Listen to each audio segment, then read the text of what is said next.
दोस्तों नमस्कार और स्वागत है आपका एक्सेल यूनिवर्स में। आज की इस वीडियो में मैं बात करने वाला हूं एक्सेल में लुकअप से रिलेटेड एक छोटे से टॉपिक के ऊपर।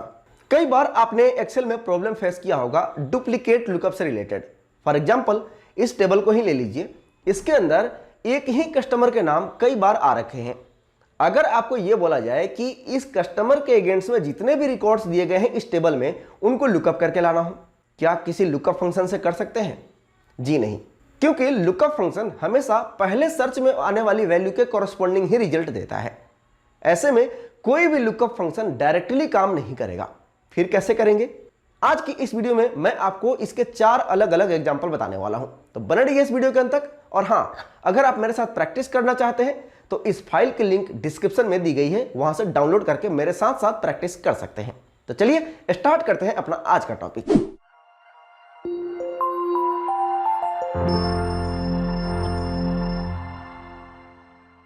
नॉर्मली जब भी हम वी लुकअप, एच लुकअप या इंडेक्स मैच जैसे फॉर्मूले का यूज करके कोई डेटा का लुकअप करते हैं तो इन सभी फंक्शन के अंदर हमें एक टेबल एरे को इंक्लूड करना पड़ता है। वो टेबल एरे जिसके अंदर हमें वो पार्टिकुलर वैल्यू के लिए डेटा सर्च करना है या लुकअप करना है।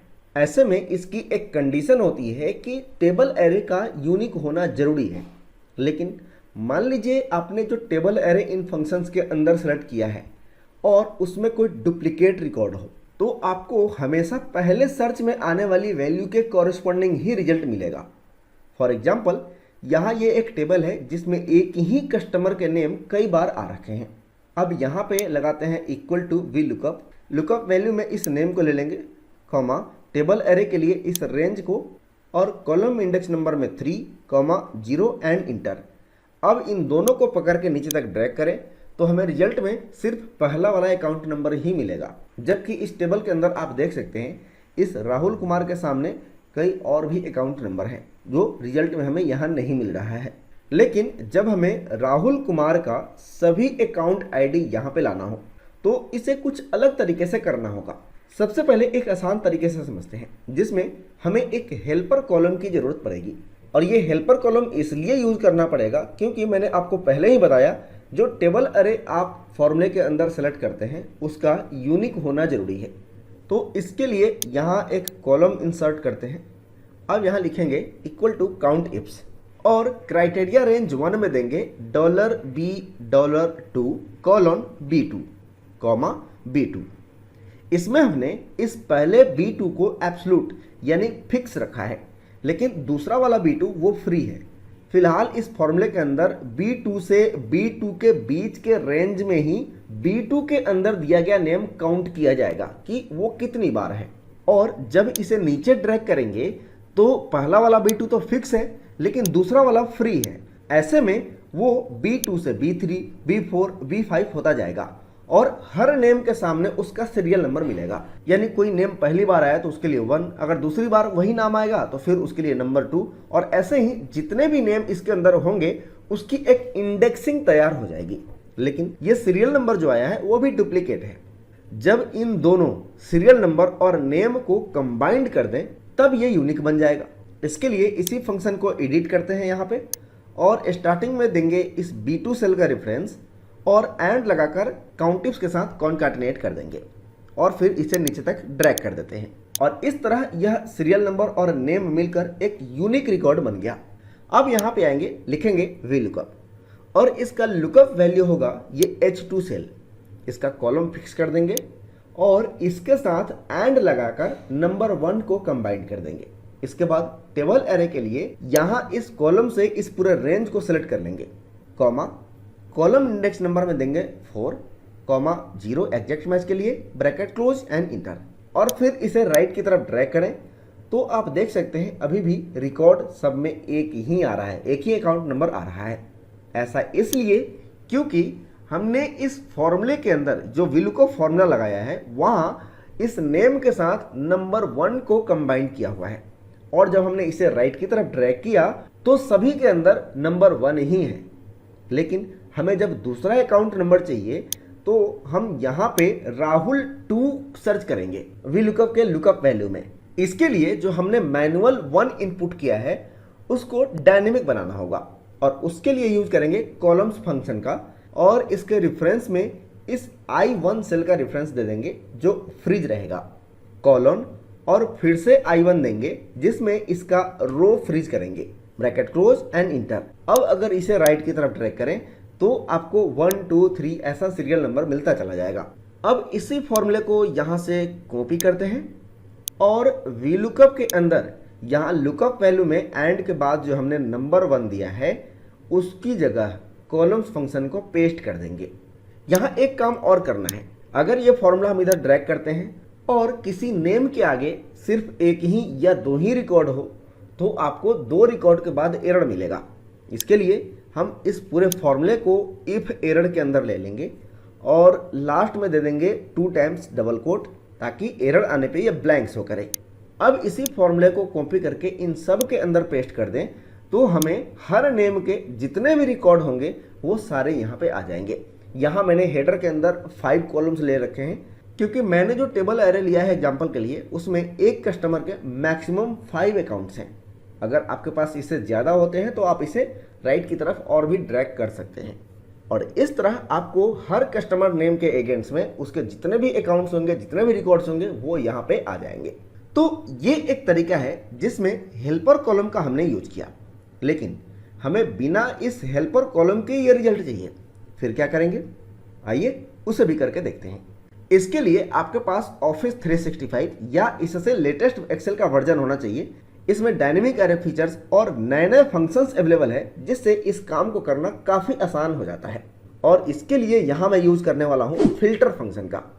यहाँ पे लिखा इक्वल टू फिल्टर, अरे में इस अकाउंट आईडी वाले रेंज को सिलेक्ट करेंगे जो हमें रिजल्ट में चाहिए, कॉमा इंक्लूड में देंगे कि ये नेम वाला सेल इक्वल टू हो इस रेंज में दिए गए इस नेम के। यहाँ इन दोनों रेंज को हम फिक्स कर देंगे, ब्रैकेट क्लोज एंड इंटर। और यहाँ राहुल कुमार का जो भी रिकॉर्ड है वो एक साथ स्प्लिट होकर आ रहा है, लेकिन ये वर्टिकली स्प्लिट हो रहा है, हमें इसके सामने हॉरिजॉन्टली ये रिकॉर्ड चाहिए। तो इसी फंक्शन को ट्रांसपोज के अंदर ले लेंगे और इसके बाद इसको पकड़ के नीचे तक ड्रैग कर देंगे और जितने भी नेम यहाँ पे हैं उन सबके अगेंस्ट में इन सभी का अकाउंट आईडी आ जाएगा।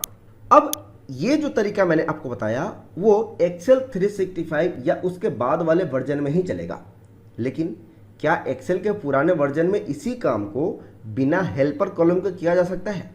जी हाँ, बिल्कुल कर सकते हैं। और इसके 2 तरीके मैं यहाँ पे आपको दिखाने वाला हूँ। पहला तरीका जिसमें लॉजिकल फंक्शन इफ के साथ एग्रीगेट फंक्शन को यूज करेंगे।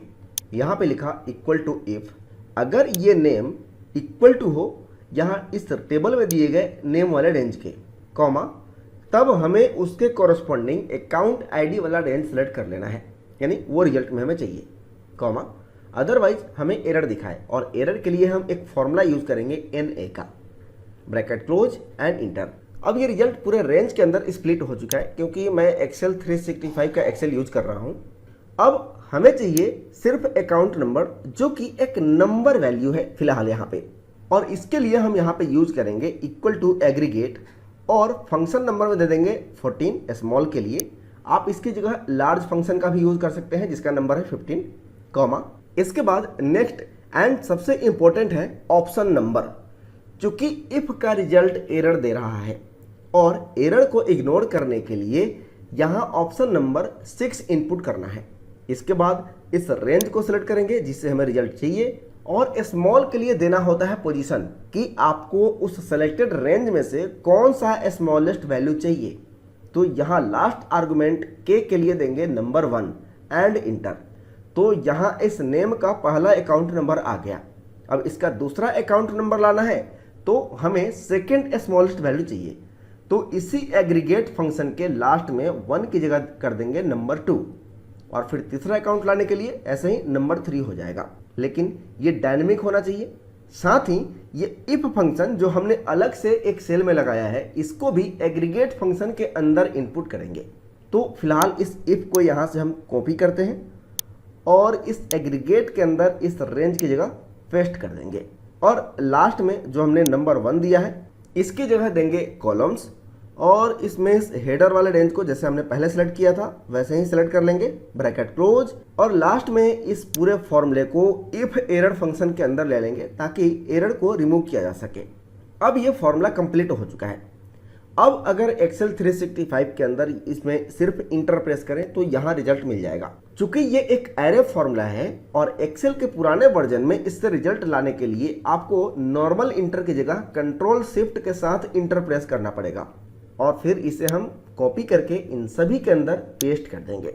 अब ये जो तरीका मैंने आपको बताया ये सिर्फ नंबर के ऊपर काम करेगा, लेकिन जब रेंज के अंदर टेक्स्ट हो तब एरर मिलेगा। तो इसके लिए हम इसी इफ और एग्रीगेट के अंदर कुछ मॉडिफिकेशन करेंगे। इसके लिए यहाँ पे लिखा इक्वल टू इफ और ये नेम इक्वल टू हो इस रेंज में दिए गए इस नेम के, तब हमें ये अकाउंट वाला रेंज सेलेक्ट करना था। ये हमने पिछले एग्जाम्पल में किया था। यहाँ हम इस रेंज को सेलेक्ट नहीं करेंगे, इसकी जगह हम देंगे रो का फंक्शन और इस पूरे रेंज को इसके अंदर सेलेक्ट कर लेंगे। ब्रैकेट क्लोज कॉमा एरर के लिए NA। अब इंटर करते हैं तो हमें एक नंबर मिलेगा जो इस नेम की पोजीशन इस रेंज में कहां कहां है, उसका नंबर क्या है वो रिटर्न कर रहा है। अब यहां पे लिखेंगे equal to aggregate, function number में देंगे 15, ऑप्शन नंबर 6 ताकि एरर को इग्नोर किया जा सके और एरे में इस इफ वाले फॉर्मूले का रेंज सेलेक्ट कर लेंगे, कॉमा लास्ट में लगा देंगे कॉलम्स का फॉर्मूला जो अभी हमने पिछले एग्जाम्पल में लगाया और करेंगे इंटर। अब ये जो फॉर्मूला हमने तैयार किया वो सिर्फ हमें नंबर बताएगा या पोजीशन बताएगा कि ये पार्टिकुलर नेम इस रेंज में कहां कहां है। अब चूंकि ये दो अलग अलग सेल में लिखा हुआ फॉर्मूला, तो यहां से हम इस इफ वाले को कॉपी करते हैं और इस एग्रीगेट के अंदर यहां पे पेस्ट कर देंगे। अब ये पूरा एक फॉर्मूला बन गया जो इस रेंज के अंदर उस नेम की पोजीशन बता रहा है। अब इस पूरे फॉर्मूले को कॉपी करते हैं और यहां पे लिखेंगे इक्वल टू इंडेक्स, अरे के अंदर इस अकाउंट नंबर वाले रेंज को सिलेक्ट कर लेंगे, कॉमा रो नंबर के लिए कॉपी किए गए फॉर्मूले को यहां पेस्ट कर देंगे, ब्रैकेट क्लोज और इन सभी को इफ एरर फॉर्मूले के अंदर ले लेंगे ताकि एरर को इग्नोर किया जा सके। अब लास्ट में करेंगे कंट्रोल शिफ्ट के साथ इंटर और हमारा रिजल्ट आ जाएगा। अब इसे पूरे रेंज में ड्रैग कर देते हैं और इन सब का रिजल्ट हमें जो चाहिए था वो मिल चुका है। लेकिन यहाँ पे एक प्रॉब्लम है, अगर आप ऊपर में कुछ रो इंसर्ट कर दें तो आप देख सकते हैं कि यहाँ रिजल्ट चेंज हो गए। ऐसा इसलिए क्योंकि हमने इस फॉर्मूले के अंदर रो का फॉर्मूला यूज किया है। अब ये रिजल्ट चेंज क्यों हो रहा है उसके पीछे का लॉजिक समझिए। यहाँ पे हम एक रो का फॉर्मूला लगाते हैं इक्वल टू रो और इंटर करते हैं। अब इसे नीचे की तरफ ड्रैग करें तो आपको रो का नंबर मिलेगा। अब ये रो का फॉर्मूला जिस सेल के अंदर लिखा है उसका रो नंबर लेकर आ रहा है। अब ऊपर में कुछ रो इंसर्ट करें तो रो का नंबर भी चेंज हो जाएगा और यही कारण है कि यहाँ ये रिजल्ट चेंज हो रहा है। तो इससे बचने के लिए यहाँ पे हम इस रो फंक्शन के अंदर करेंगे माइनस और एक और रो का फॉर्मूला लगाएंगे और इसके अंदर में सेल का रेफरेंस दे देंगे इस डेटा का हेडर जो कि फिक्स रहेगा, ब्रैकेट क्लोज और +1 करेंगे। अब अगर इसे नीचे ड्रैग करें तो ऊपर में चाहे आप जितने भी रो इंसर्ट करें ये नंबर चेंज नहीं होगा, फिक्स रहेगा। बस यही काम हमें इस फॉर्मूले के अंदर भी करना है। तो वापस से इसको हम डिलीट कर देते हैं रो को और यहाँ पे इसको एडिट करेंगे और फॉर्मूला बार में जाएंगे और यहाँ पे करेंगे माइनस रो और यहाँ पे इस डेटा के हेडर वाले सेल का रेफरेंस ले लेंगे और इसे फिक्स कर देंगे, ब्रैकेट क्लोज और करेंगे +1 एंड कंट्रोल शिफ्ट इंटर। अब इसे कॉपी करके इन सभी के अंदर हम पेस्ट कर देंगे, यहाँ से यहाँ तक और यहाँ से यहाँ तक। अब ऊपर में आप कोई भी रो इंसर्ट करें ये रिजल्ट एज इट इज रहेगा जैसा यहाँ पे दिख रहा है। तो ये थे कुछ एग्जांपल्स जिसमें आप किसी भी टेबल के अंदर से डुप्लीकेट रिकॉर्ड के कोरस्पॉन्डिंग जितने भी रिकॉर्ड्स होंगे उन सबको ला सकते हैं। आई होप आप इन बताए गए एग्जांपल्स के जरिए इस टॉपिक को अच्छे से समझ गए होंगे। अगर आपके कोई भी सवाल या सुझाव हो तो मुझे कमेंट सेक्शन में पूछ सकते हैं। फिलहाल आज के लिए बस इतना ही, मिलेंगे नेक्स्ट वीडियो में ऐसे किसी नए और इंटरेस्टिंग टॉपिक को लेकर। तब तक के लिए नमस्कार। Thanks for watching this video.